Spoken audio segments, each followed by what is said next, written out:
Welcome to the podcast, Ian. It's absolutely fantastic to have you on. Oh, I'm so glad to be here, Lesley. Thank you so much for asking me to be on your podcast. My absolute pleasure. So, I'm going to ask you the same question I ask all my guests. What is your money story? Well, yeah, I think we probably do have to go back to my childhood here because I've been thinking about this recently, and it's interesting. Like my sister and I, we are similar in many ways, but different. So we were thinking about like, what's your ambition? I think we probably I was maybe about 8 or 9, and her ambition was like big house, uh, lots, expensive cars and the driveway and all that kind of stuff. And I wasn't interested in that at all. I wasn't. I had more. I wasn't. I didn't really know what my. I didn't really know what my idea of the future was going to be, um, and so it took me probably quite a few years. I'm just going to switch my camera back on. Hold on. We didn't expect that to happen quite so soon, did we? No, that's typical. As soon as I get started, this happens. There we go. I'm back now.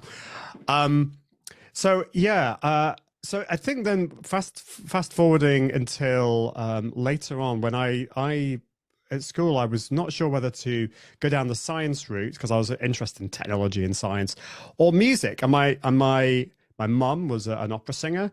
And music was very much part of my life. So I ended up going to university to do music. I went to music college, trained as a professional singer, and I was in the musical world. And well, you know what they say about artists and musicians and things like that. It's not the most positive money situation to be in because there's this feeling that, well, you're doing, if I was asked to sing at a concert, you're doing it because you love it. So like the money is like a secondary thing.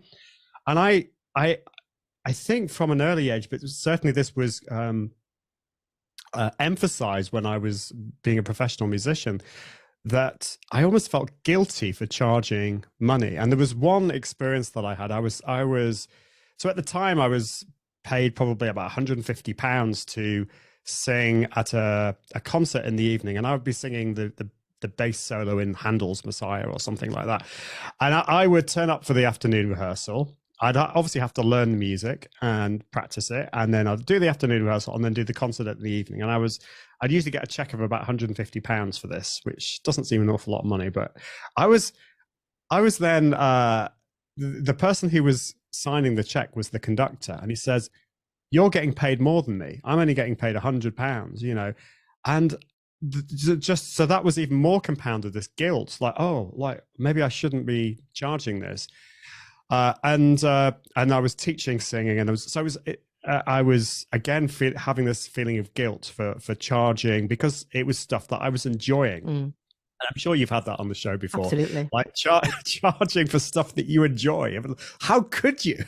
That's how I felt. So that was my background, and then I started blogging in 2011, and I had this web business on the side that I run with my dad called Select Performers. My blogging business, my content business really grew. I started to, I wrote a couple of blog posts that went viral. I wasn't thinking about money at all. I wasn't thinking about monetizing it. And part of that might have been, again, the guilt side of things. Well, I can't really, like, how, this is just a bit of fun. I can't charge for this. But I did start to monetize it a little bit with affiliate income. I started being asked to speak at conferences, and there we go, is another thing, being asked to speak at conferences and the whole thing of money. Well, you tend to be asked to speak at conferences, certainly in the world that I'm in, for free, because it's you get paid because, well, it's all visibility and engagement. So I had to really go through quite a big mindset journey, but money mindset journey in particular, because the deep feeling that I have, not so much now because I've worked on it, but is this feeling that somehow I don't deserve money. And because I don't come from a corporate background, I haven't, until my business started to become a lot more successful in the last couple of years, I didn't really have that experience of having that much money. It was always a struggle as a family, to pay the bills. And so I didn't have that experience until a couple of years ago, 2 or 3 years ago, when the business started to do a lot better and I was able to grow my team. And and just this wonderful feeling of being able to have a team, being able to support other people. And in a way, I was able to bless other people through my success. And that was an amazing feeling. And there was another book that really helped me, the book called Thou Shalt Prosper by Daniel Lapin, who's he's a Jewish rabbi. And he's kind of I suppose it's kind of like old-fashioned Jewish wisdom on how we view money. And that was quite an eye-opener, because I started to realize that if I want to help people, which is what I want to do in my business, I need to have a profitable business. I need to be able to, and it's not wrong to be able to support the family, to pay the bills, and then to do some fun things. So I'm now in a position where the business is a lot more successful. I'm able to grow my team. And I'm now thinking for the future, and I'm realizing now that actually I need a lot more money than I think I probably realized before. I still have a bit of work to do, because I still think there's a little bit of guilt attached, but I'm in a much better place than I was. So I'll stop there. I could go on forever probably. No, that's really, really helpful. And I think, what you've said there is definitely, comes up for a lot of people in terms of very often, their biggest issue with money is not feeling worthy of having it, and certainly not worthy of having a lot of it. And it is only when you start to reframe, well, how can I help people if I cannot help myself? How can I look after those I love and want to support if I can't support myself? Do you have any recollection of where and why you had those thoughts about your own worthiness of having money? I don't really know. So I've been on very much a mindset journey in the last 2 or 3 years, and one of them. So I don't know whether this is related, but I think it might be. And I had been wondering for quite a few years whether I had a lot of struggles with, for example, procrastination and perfectionism and awful comparatonitis. Comparing myself with others and feeling I'm not up to the standard. And to cut a long story short, I then realized that it's down to ADHD, and I was diagnosed with ADHD last October. And since then, we've realized that the whole family are ADHD, including my wife. It's a lot more difficult to diagnose in women. Women tend to do a much better job at hiding it and masking it. So part of, I think with ADHD, there is a more of an element of emotional dysregulation and being hard on yourself and not feeling that you're good enough, because you tend to compare yourself with others. So I think that is definitely a component of this. However, that is not necessarily the reason for it. That probably compounds it and makes it more and more acute. I don't know whether it probably is some way back in the past, in the days where I was growing up, and I'm not entirely sure where it came from. I probably need to have a psychiatrist dig deep into my psyche to find it out. I don't know. Do you know, something has just dawned on me, and I am not an ADHD expert in any shape or form, but I have become aware that there's been a lot more people being diagnosed with ADHD over the last couple of years or so. And you've just spoken about the comparatonitis, etc. Do you think it's possible, because of COVID and so many of our businesses, having to go online, and by being online, people are more easily visible, and what they do and what they talk about and the success they share, whether it's true or exaggerated, who knows? It varies from person to person. If you believe that a symptom of your ADHD was that comparatonitis, and that comes up for everybody, but I think It does. I think that because of the pandemic, because of more businesses becoming visible online, therefore being able to watch and monitor what other people are doing and then reflect back on how you compare yourself to others. Is it likely that the pandemic has actually added to this exposure that people are now having to going, well, actually, I've got a feeling I have got ADHD, and it's been heightened because of the pandemic? Yeah. It has. I mean, so even if you don't have ADHD, you can have ADHD-like symptoms, and they have been, so if you're neurotypical, that's the kind of the fancy word if you're quote normal. Yeah. So if you're, so I think the pandemic absolutely has exacerbated those symptoms for all of us. We all struggle with procrastination and perfectionism, comparing ourselves, imposter syndrome, all those things. But I think for those with ADHD, it is a neurological condition, and beforehand, I probably was just about keeping it together. And I think with the pandemic and everything being online, I think for a lot of people, the mask just can't stay there any longer, and you just can't cope anymore. So that's why a lot of people have been seeking diagnosis, because they've realized it. And also to do with more and more research into this, particularly for women and for adults, because we tend to think that ADHD is really just naughty boys, little boys at school. But in the last 20 years, we've found out, well, actually, it does, in many cases, it does go on into adulthood. And as I said before, women in particular are very good at hiding it, particularly if you have a high IQ as well. If the more intelligent you are, you tend to mask it as well. So there's a lot of factors that we're learning about. Coming back to what you were saying about being able to see each other online, this is a big problem for me because I'm in the social media marketing world, and my job is helping entrepreneurs in particular with confidence on live video. And so, like, all the people I see are going live, and I can see them, and they're talking about their successes. And particularly the world I'm in, some people are even very open and honest about how many figures they're making. And I was interviewed on a show, and the first thing she asked, well, actually, this wasn't live. She asked me beforehand. We have a little conversation before the podcast started. She says, "So are you a 7-figure person or an 8-figure person?"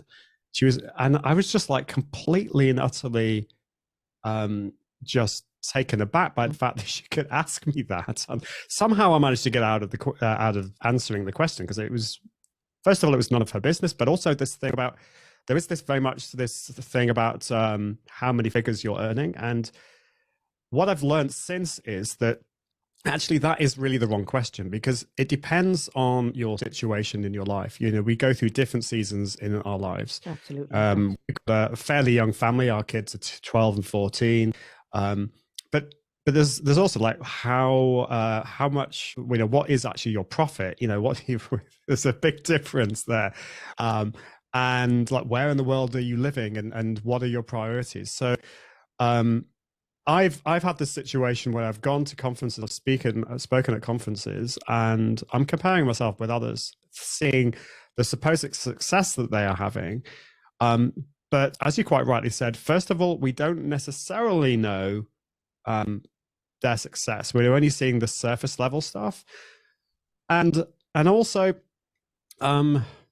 what was I going to say? So we're only seeing the surface level stuff, but also like at what cost?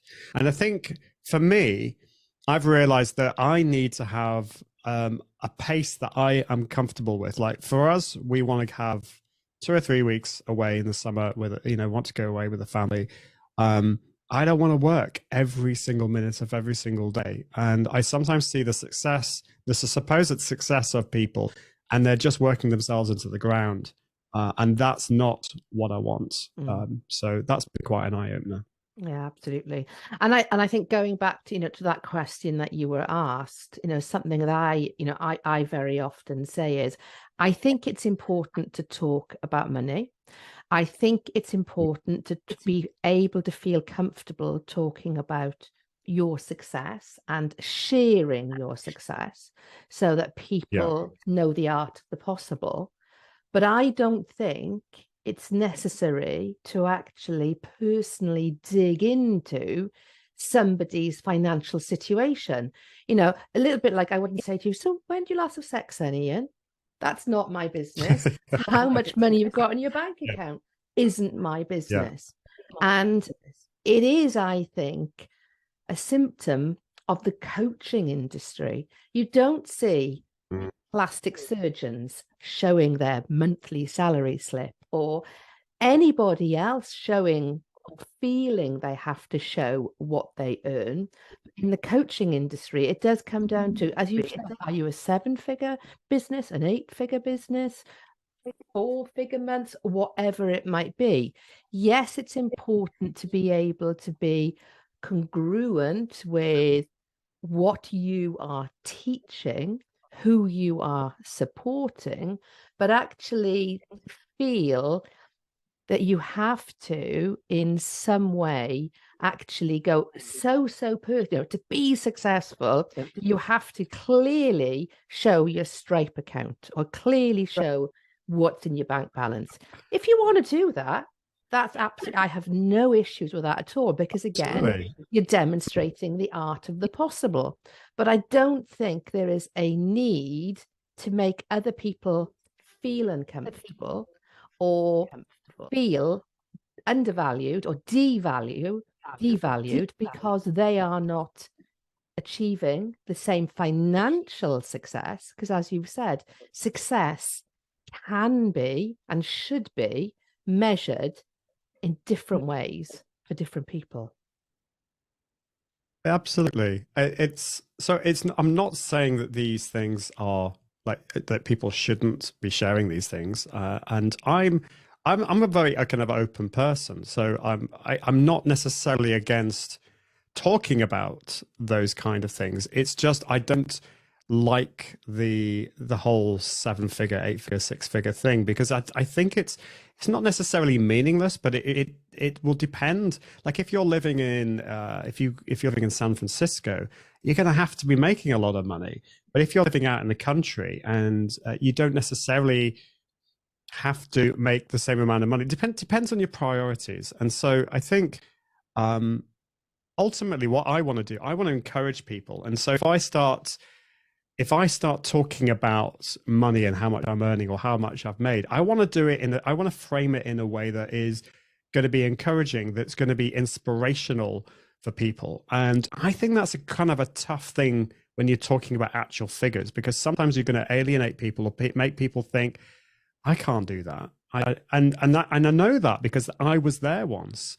And that was partly down to my negative mindset, which I've had to work on. But I just think we have to be really careful with this. And ultimately, I want to help my audience and my clients to be as successful as possible. But success will be different to different people. And so one of the things that I have been working on is to start to dream big dreams. And so this is probably related to money, but I've in the past was not able to put down on paper kind of big dreams because I thought, well, I don't deserve it. So back in 2013, 2014, I went on a big long walk and I started to write down and I started to push myself, and I felt really uncomfortable doing this, to dream, like, what do I want in 5 years' time? What would be amazing? And so I wrote down these things, and some of it was to double or triple my salary, because I realized my salary wasn't that great at the time, so I needed a big increase. Our kids were getting bigger, so I wanted to be able to afford to buy a bigger house. I wanted to, so I put down to get a new car, and I wanted to speak at a big conference. I wanted to give up one of my teaching jobs. Fast forward 4 or 5 years, I realized I'd achieved every single one of those apart from one, and that was the car. And I realized the reason I didn't get the car is that I don't really care about cars. And so I think sometimes we can put down things on our list that we feel we should be putting on our list. And sometimes we don't put on our list because things that we should be putting on our list because we feel either we don't deserve it, or there's some kind of issue there. But that really encouraged me, and so I've been doing that recently to start to dream big dreams, and to then to work towards achieving those as well. And that's been a wonderful change, I think, in my mindset. And I think that is the thing. I think money loves a purpose. Money for money's sake doesn't really motivate people. It doesn't really make people feel happy and satisfied, because they're just chasing after the next pile of cash, the next zero at the end of the bank account. But actually, when you talk about it in terms of what's going to make me happier, what's going to make my family happier, and then thinking of the wider context of what purpose can I put money to, I think that is what makes a difference. And I think when you can emotionally connect to a financial goal, but that connection is what it's going to create for you: more space, in a bigger home, the ability to go on more holidays, take more time off, whatever it might be for you. Just like you discovered, well, actually having a new car, that's somebody else's dream. I felt maybe I should have it on my list because that was something to tick off. But actually, the reality of it is that was not my dream. I think so, and I think it's just a really good it's a really good process to go through. It's not easy. Like, I don't know, you tell me, Lesley, but I didn't find working out what those dreams were easy to begin with. Because I don't think we always know what we want. I think as you get older, I'm now in my, well, I suppose I'm in my late 40s. I'll have to own that now. But I've realized that I've started to become a lot more comfortable in my skin and start to realize actually what I really want. I do have this, and this is probably an ADHD thing, and being into geeky stuff, but I do have the tendency to want the latest gadgets. So I've got to be careful there that I don't just spend the money on that. And I think, in a way, I was saying to you before we started recording, this year's not been a particularly easy year.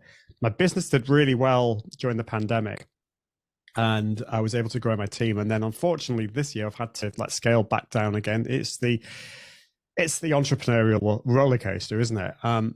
But that experience of having more money last year and to be able to grow the business, and then not having so much this year, has been a really, I say this now, but it's been actually a really positive thing, because now I'm thinking, actually, now I need to be really careful with how I spend my money. I think I'm now in a much better place to say, well, actually, I want to hire a team to do this job, and this specifically is going to help me grow my business, in a really strategic way. Whereas I think maybe kind of a couple of years ago, I didn't have that kind of a focus on that. So I think not having money can sometimes be a good experience to help. It kind of helps you own what you actually need to do. Absolutely. And I think as well, probably, what was spoken about a lot during the pandemic was, gratitude and appreciation for what you have, and having that awareness. It's not just about collecting things and going through life collecting more things and then collecting more things and actually feeling a dissatisfaction with what you have now. It is about looking at what you've got, being grateful, and working out. I ran a workshop yesterday, and I said to the participants, probably the only question we ever need to ask ourselves and be really honest about is, am I happy? And being really honest with yourself, am I happy exactly where I am, doing what I'm doing, how I am doing it? And being really honest with yourself. Because if you're not happy, what are you going to do about it? And what does that involve? And for lots of us, we get very, very comfortable, and we confuse that with being happy, because we realize that if we think about it too long actually, we're not 100% happy. We could be happier, but in order to be happier, we have to put ourselves in an uncomfortable place. And that can be for all sorts of reasons. It can be because you have to become more visible, because you have to increase your pricing, because you have to look at the niche you're working within, or the number of hours you're working, or not just staying behind the Zoom lens and having to go out and in person network, etc., etc.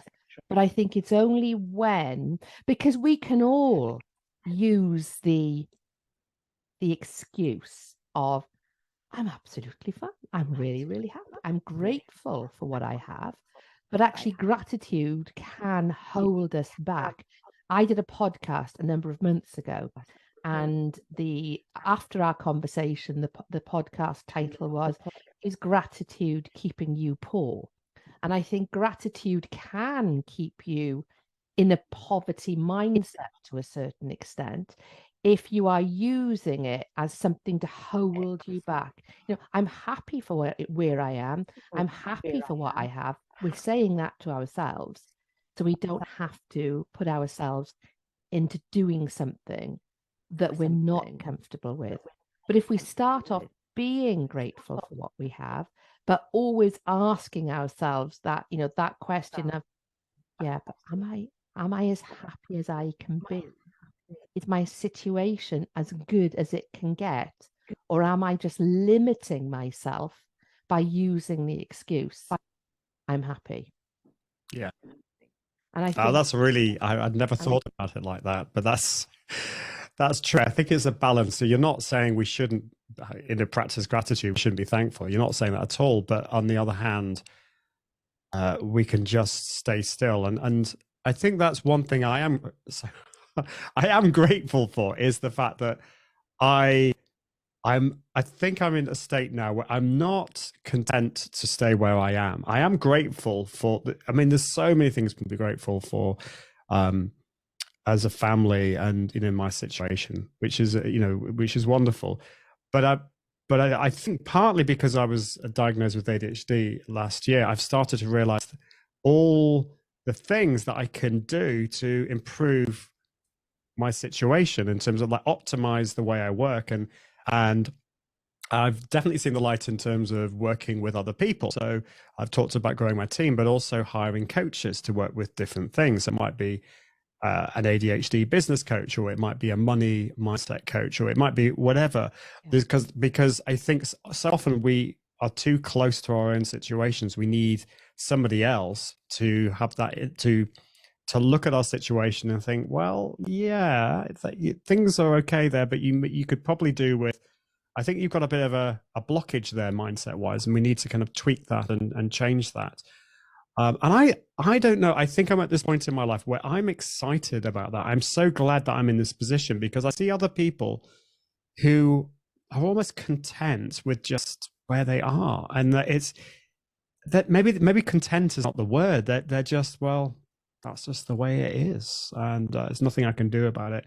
And I think that's very sad. I think we are all able to move forwards. We just need to maybe get some help from other people to allow us to start dreaming big dreams, and that's what I want to do. And I love that, to start dreaming big dreams, and also what you said in terms of writing those dreams down, because I think just having them up in your head isn't enough. You have to write them down, first of all, so your subconscious can actually see the connection between what's going on up here and the reality of what's on paper, and start the process going of, okay, so you're here, you want to be there. Where are you at the moment? Where are the gaps, and how do we go about plugging them? And I think that dreaming, that emotional connection that you're creating between what you have and what you want, it's that fires us up and gets us into action. Because writing things down is just one thing, but it's never going to get you there. It's actually taking action. And I think for a lot of people, just the act of feeling what I've written that goal down, I have actually taken the courage to think I can go for that. That starts the subconscious thinking, oh, okay. So you're no longer thinking you can't, you're thinking, I might want to. How can I go about doing it? What do I need to do in order to do all the things that are necessary to have that big dream? So are you going to share with us some elements? I'm not asking for all of it, it wouldn't be so personal, but some elements of your big dream. Well, yeah, it's I think it still needs some work and clarity on this. But I went out with my wife a few weeks ago, and we talked about this because I think, as well as writing them down, I think talking with somebody, ideally somebody who's close to you, is really helpful, because that's kind of makes it almost even more uncomfortable. But hopefully they will encourage you and think, well, and if it is your spouse, then you could work at this together, and that's very much what we want as a family. We want. The business that I run is, my wife helps me in this. We want it to be, to help us achieve all these things. So, part of it is, so obviously we need to bring some more money in to do all the things that we want to do, and part of it is working out, well, what is the kind of, if we could plan out the perfect year, how would that look? And it's never going to be this perfect, but what would that be? And so I think for us, we want to have that family time in the summer where we're going away. We love traveling, so we want to have be able to go away and see the world, basically. And but also, like, because I do enjoy work, I would like to be able to, maybe for one of those weeks, do maybe work in the mornings, and then we've got the rest of the day free to do whatever we want. So I think it's that flexibility and that freedom to do things like that. We're also, because of the music connection, and my wife still is works in the musical world. She's an academic tutor at a music college. And so there's something I do want somehow to be able to give back to that community somehow, or to be able to do something with that, because particularly in the classical music world, it's a world, as I said, that has a very negative money mindset problem. So I want to basically help musicians to be able to do that. So I think that's part of it. We want, there's also things like hiring a declutterer and things like that, because that's a big struggle that we have. I would just love somebody to come in the house and help us with those things. And it's also with coaching, because and then the other, and this, I think, I'm trying to remember how I actually first met you. Clubhouse. And I'm sure it was on Clubhouse. Yeah. And what it wasn't something to do with money mindset and functional medicine, was it? Yeah, have I got that that's wrong? Right. Yeah, no, it was. Okay. Well, yeah. So that thing that I want to do is to because health is really important. So one of the things that's made a big difference to me is hiring a personal trainer, and so it's investing in our health, and so looking at the whole functional medicine type of thing, because that's very much looking at your health in a, what's the word, holistic way. Yeah. So I think, sorry if this sounds all over the place, but basically it's investing in our health, in our mindset, in us being the best version of ourselves, if I can put it that way. I also want to be able to give back to to the communities that I've been a part of. So there is definitely there's something like something really fun about being able to bless other people, like randomly as well. I just love this idea. There's somebody told me that they went to a restaurant and they've got 6 kids, which that's expensive. They went out, and at the end, they were going to pay the bill, but the waiter came up and says, "There's a gentleman over there who's just paid your bill." And there's just something I would love to be in a position where I had the money to be able to just do that kind of thing just randomly, because it's just a wonderful thing. So yeah, I'll stop there. There probably are lots of other things, but yeah, and also kids are expensive, and but they're both very musical, so we want to be able to invest in them as well. Oh, I loved all the things that you said there. And a couple of things pinged in particular for me. We're having some new furniture delivered on Thursday, and my husband is removing the old furniture, and it's our boys' living room that has been their playroom. And at 14 and 16, they don't need a playroom anymore. They need a teenage living room. So we've started to clear out, lots of the things that they've made over the years. Oh my God, I've found that so hard, wanting to keep it all. And then my husband said, yeah, but Lesley, we've got to be sensible. So you suddenly made me think a declutterer to come in and to disconnect me from these bits of plastic and little drawings of goodness knows what, etc. Is probably something that I need. So I'm going to think about that one a little bit more. But what you said as well, in terms of, the family with the 6 children and somebody paying the bill for them. I had an interview. I interviewed somebody on the podcast last week, and she's in fintech, and she is building a platform for financial inclusion. And part of that essentially is going to be able to easily go to a coffee shop, buy a cup of coffee for you and a cup of coffee for somebody else, a meal for you, a meal for somebody else. And I thought that was really lovely, because we are all starting to think about the ways that we can pay it forward, how we can share in, I've had a good day, I want somebody else to, to benefit from that. And I think, as a society, to have the opportunity to think about that real ripple effect that we can have by being kinder, by being a bit more thoughtful, for having gratitude for what we have, and showing that gratitude and sharing in that gratitude. I think that is lovely. Well, yeah. No, thank you. It's so, but I think with all of these things, it's writing them down, speaking them out aloud with people, but sometimes you have to tweak them over time, and you have to kind of reassess. And I think hopefully we're going to have another meeting, maybe. Well, we'll see each other before then, because my wife and I. But we'll have another business meeting. Let's talk about this in maybe a couple of months' time, and we can.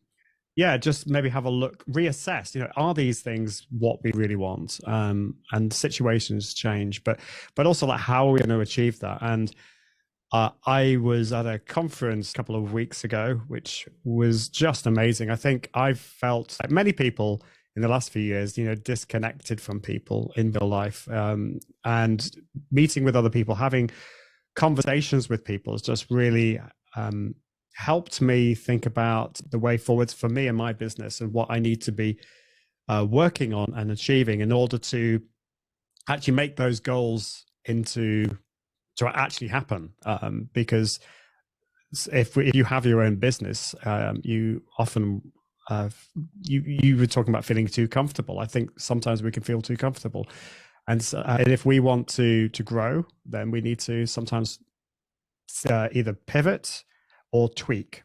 And so that's the situation I'm in, and it's scary, but it's actually quite exciting as well. So it's been a bit of a tough year, but I'm excited about some of the things that are happening now. So that's a good place to be in.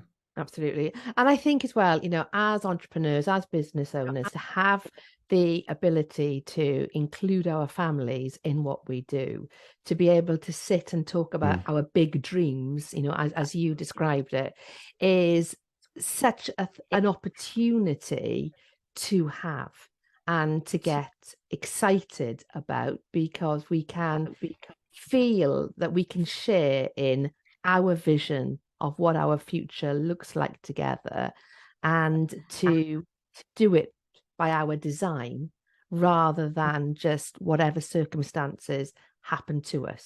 And I think from everything that you said, you feel that sense of excitement as well. Definitely, and I think it's so important for kids, to be part of that, and to to see if you are an entrepreneur, your kids are probably going to go down that route, whether you like it or not. And so for them to see the struggles as well as the good times, I don't want my kids to ever worry about us paying the bills, but I want them to see. I want them to see the downs as well as the ups. Not to shield them completely from that, because I think that's important and it's life skills. But for them to be part of those dreams, and I think that's also really important for what you teach, which is the whole money mindset thing. I don't want my kids to have the same hang-ups, the same problems, the struggles that I had. That went on for years and years and years into my 40s. I don't want them to have those struggles. They probably will have some of them, because we all do, but I want them to learn from my mistakes and come out better as a result. Yeah, absolutely. So what's next for you? Oh my goodness. Well, I'm in this situation now where I've got so many ideas and so many kind of like hopes and dreams and stuff. I think I'm in this position actually where I think I need a bit more clarity. So I'm going to be working with some coaches and to help with the strategy and also with the ADHD side of things as well. So there's mindset, there's money, there's repositioning my business. So I'm in a kind of a state of maybe flux and change, but thankfully my business is growing, and so I am able to I am still able to pay the bills and all that kind of stuff. So that's all good. But I'm now wanting to, and I'm excited about investing back into my business, investing in me, because it's effectively a personal branding business. I am the kind of the business. So that's what I'm working on. It's effectively working on me, working on the business, and I'm excited about next year. Which is fantastic. So how can people connect with you, Ian? Well, I've carelessly scattered myself across all the socials, the interwebs. So you can probably find me on most platforms. Just search for my name, Ian Anderson Gray. My website is iag.me. I've got a podcast on there. If you go to iag.me/podcast, it's called the Confident Live Marketing Show. And just connect with me wherever you are. I'm not particularly, I have a TikTok account, but I'm not massively on it, but you can even connect with me on there. So yeah, it'd be great to connect with you and just help with anything. Just let me know. And all those details will, of course, be shared in the show notes, so people can easily connect with you. Thank you very, very much for coming on today. Hearing you talking about moving reminded me that I think I was the first person you interviewed in your new setup, actually. And you had just brought that plant in. Right. Yes, Yeah. exactly.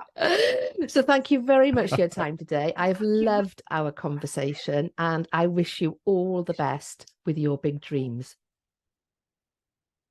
Oh, thank you so much. Thank you. Take care.